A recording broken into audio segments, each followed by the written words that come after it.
ऊस, आंबा आणि कांद्यासंदर्भात अमित शहांच्या उपस्थितीत महत्त्वाची बैठक सुरू. मुख्यमंत्री फडणवीसांसह दोन्ही उपमुख्यमंत्री बैठकीला उपस्थित. कांदा प्रश्नावर काय निर्णय होणार याची उत्सुकता. विधान परिषद निवडणुकीसाठी महाविकास आघाडीचं जागा वाटपांचं सूत्र ठरलं. काँग्रेस 7 ते 8 जागांवर, ठाकरेंची शिवसेना 5 ते 6 तर शरद पवारांची राष्ट्रवादी 3 ते 4 जागा लढण्याची शक्यता.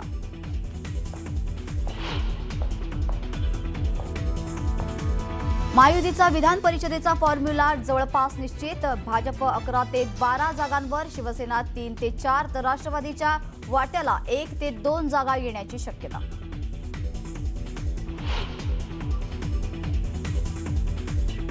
मुख्यमंत्री फडणवीस घेणार गृहमंत्री अमित शहांची भेट. विधान परिषदेच्या भाजपच्या उमेदवारांच्या यादीवर होणार चर्चा.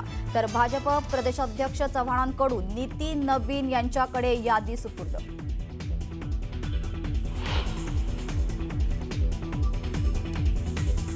दिल्लीत जलजीवन मिशनबाबत महत्त्वाची बैठक. केंद्र सरकार 6,800 कोटी रुपये देणार, तर नदी जोड प्रकल्पासंदर्भात प्रस्ताव मांडल्याची मुख्यमंत्र्यांची माहिती.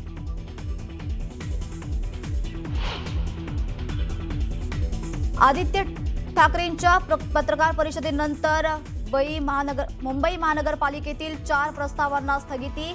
एका प्रस्तावाच्या विरोधात ठाकरेंची शिवसेना आणि शिंदेंच्या शिवसेनेचे नगरसेवक 7-7.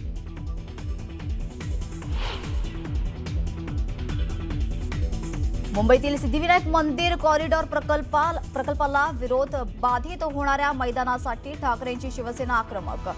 नरदुल्ला टँक मैदानावर प्रस्तावित पार्किंगला स्थानिकांचा विरोध.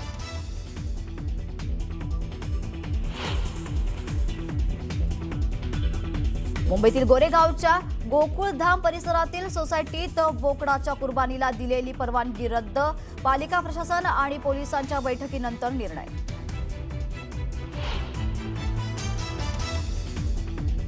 गोकुळ दूध संघाने हलाल सर्टिफिकेट घेतल्यामुळे वादाची ठिणगी. ऐन निवडणुकीच्या तोंडावर विरोधकांकडून मंत्री हसन मुश्रीफांच्या राजकीय फोडणीचा प्रयत्न.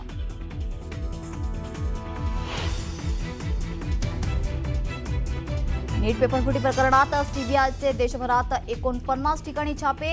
अनेक महत्त्वाचे दस्तावेज, लॅपटॉप आणि मोबाईल फोन जप्त तर आरोपी डॉक्टर मनोज शिरुरेला 5 दिवसांची सीबीआय कोठडी.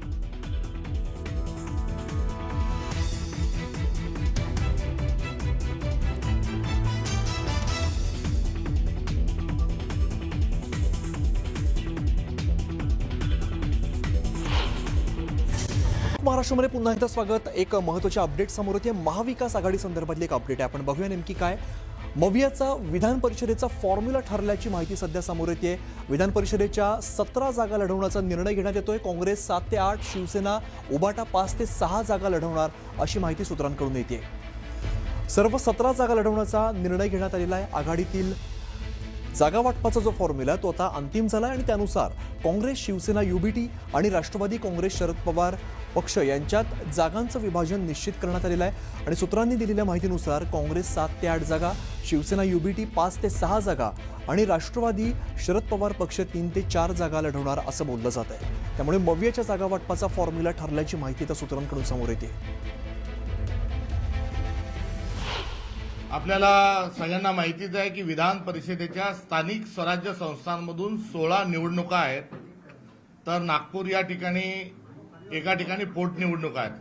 अशा 17 निवडणुकींना आम्ही महाविकास आघाडी म्हणून ही निवडणूक लढणार आहोत. आणि भारतीय जनता पक्षाचा लोकशाही विरोधी आणि जो घोडेबाजार मांडलाय त्याचा निषेध देखील या निमित्ताने करत असताना सुदृढ लोकशाहीसाठी आणि निवडून येण्याच्या ज्या फार मोठ्या संभावना आहे, कारण सत्ता ही केंद्रित झालेली आहे. तर सुमित सावंत आमचे प्रतिनिधी अधिकची माहिती आपल्याला देत आहेत. सुमित, मवियाच्या सुद्धा जागा वाटपाचा फॉर्म्युला ठरला अशी माहिती समोर येते, काय अपडेट्स आहेत? आज अनिल परब, अंबादास दानवे, मिलिंद नार्वेकर, हर्षवर्धन सपकाळ, सुप्रिया सुळे, शशिकांत शिंदे अशा काही प्रमुख नेत्यांच्या उपस्थितीमध्ये महाविकास आघाडीची बैठक दादरच्या टिळक भवनमध्ये काँग्रेसच्या कार्यालयामध्ये पार पडली. आणि या बैठकीमध्ये महत्त्वाचे निर्णय काही घेण्यात आलेले आहेत. आता विधान परिषदेच्या निवडणुकीसंदर्भात नेमका काय फॉर्म्युला असायला हवा या सगळ्या संदर्भात चर्चा झाली आणि त्यानुसार 17 जागा लढवण्याचा निर्णय महाविकास आघाडीनं घेतलेला आहे. विधान परिषदेच्या या सगळ्या 17 जागा आहेत. त्याच्यानुसार काँग्रेस, शिवसेना, उद्धव बाळासाहेब ठाकरे, राष्ट्रवादी काँग्रेस सगळ्या तिघांमध्ये विभाजन केलेलं आहे. त्याच्यामध्ये काँग्रेसला 7 ते 8 जागा मिळतील, शिवसेना, उद्धव बाळासाहेब ठाकरे पक्षाला 5 ते 6 जागा आणि शरद पवारांच्या राष्ट्रवादीला आता 3 ते 4 जागा मिळण्याचा सध्या हा ठरलेला आहे. अर्थात ही अंतिम चर्चा नाहीये, यानंतर आणखी चर्चा होणार आहेत. कारण कुठे कुठे कोणाचं प्राबल्य जास्त आहे त्यांना त्या जागा दिल्या जाण्यासाठी ही चर्चा सुरू झालेली आहे.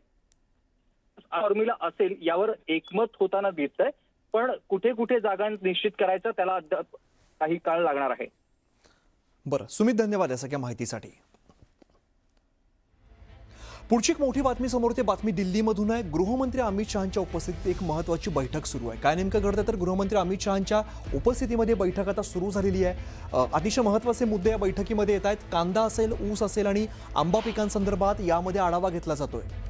कांदा, ऊस आणि आंबा पिकांसंदर्भात यात आढावा घेतला जातोय. केंद्रीय कृषी मंत्री शिवराज सिंग चौहान हे सुद्धा उपस्थित आहेत. मुख्यमंत्री फडणवीस आणि दोन्ही उपमुख्यमंत्री या बैठकीला हजर आहेत. दरम्यान राज्यातील अनेक आमदार आहेत किंवा मंत्री सुद्धा या बैठकीला उपस्थित असल्याची माहिती आहे. त्यामुळे अतिशय महत्त्वाची अशी बैठक ही दिल्लीमध्ये सध्या पार पडते. तर इकडे चाकण बाजार समितीमध्ये कांदा उत्पादक शेतकरी आक्रमक झालेत आणि उत्पादन खर्च निघत नसल्यामुळे दिल्लीतील बैठकीकडे शेतकऱ्यांचं लक्ष लागलेलं आहे. कांदा प्रश्नावरती दिल्ली बैठकीत प्रभावी तोडगा निघाला नाही तर तीव्र आंदोलनाचा इशारा शेतकऱ्यांनी दिलाय. कांद्याचे कोसळलेले भाव आणि वाढता उत्पादन खर्च यामुळे राज्यातील कांदा उत्पादक शेतकरी पुन्हा एकदा मेटाकुटीला आलाय. पुण्याच्या चाकण बाजार समितीत कांद्याला योग्य भाव मिळत नसल्यामुळे शेतकऱ्यांमध्ये प्रचंड संतापाचं वातावरण आहे. शासनाकडनं शेतकऱ्याला योग्य असा बाजारभाव मिळत नाही.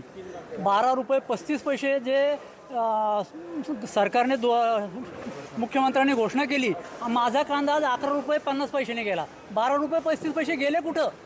तो सुद्धा भाव आम्हाला मिळत नाही आहे. आम्ही शाळेतल्या मुलांना शेतावरती घेऊन जातोय कामधंदा करायला आणि त्याचा जर मोबदला असा आम्हाला मिळत असेल तर आम्ही शासनाच्या डोळ्यात पाणी आणल्याशिवाय राहणार नाही.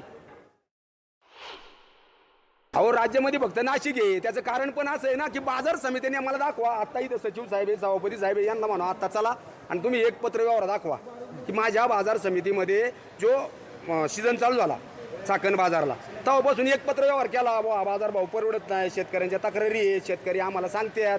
असं काय आहे का? किंवा तुम्ही मासिक सभेमध्ये तो विषय घेतलाय का? तो अजेंड्यावर आलाय का? किंवा मासिक प्रोसिडिंगला आहे, तुमचं प्रोसिडिंग इज सुप्रीम ना, तुम्ही तो दाखवलाय का? अरे का दाखवित नाही तुम्ही?